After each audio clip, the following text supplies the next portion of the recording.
Qu'est-ce que tu dirais à quelqu'un, parce que je pense qu'ils ne savent pas quoi faire parce qu'ils ne connaissent pas ça. C'est quoi, mettons, l'approche classique que tu utilises pour dire, ben là, OK, on va essayer comment on va valoriser tes données?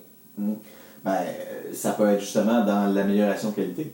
Dire, ça vous arrive-tu chez vous d'avoir des problèmes de qualité que vous ne savez pas pourquoi?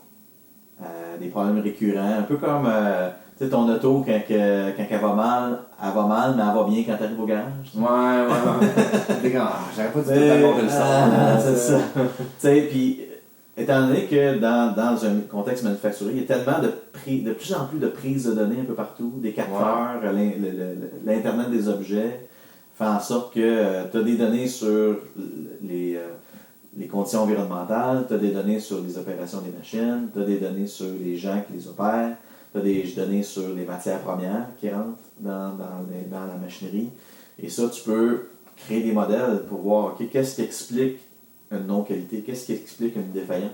Okay. Puis aider ces gens-là. Moi, j'ai un de mes premiers clients, il avait des problèmes de qualité depuis 5 ans, puis il ne savait pas pourquoi. Puis ça se dégradait, puis il était sur le bord d'être obligé de lâcher ça parce que son client ne voulait plus accepter ses produits. Fait que eux autres, avec les moyens qu'ils avaient, ont toujours essayé de trouver, de chercher la cause avec des fichiers Excel, avec de l'analyse un petit peu. Ce qui est à la portée. À la bonne franquette.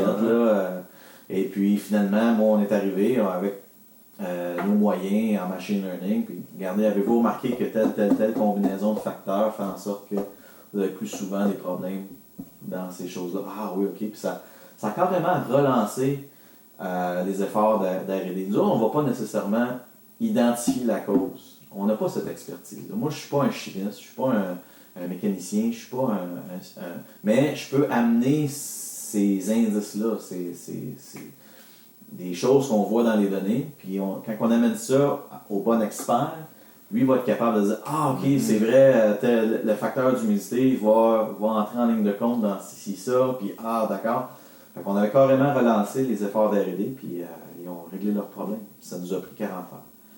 Ce qu'eux n'avaient pas été capables de faire en 5 ans, on l'a fait en 1 semaine.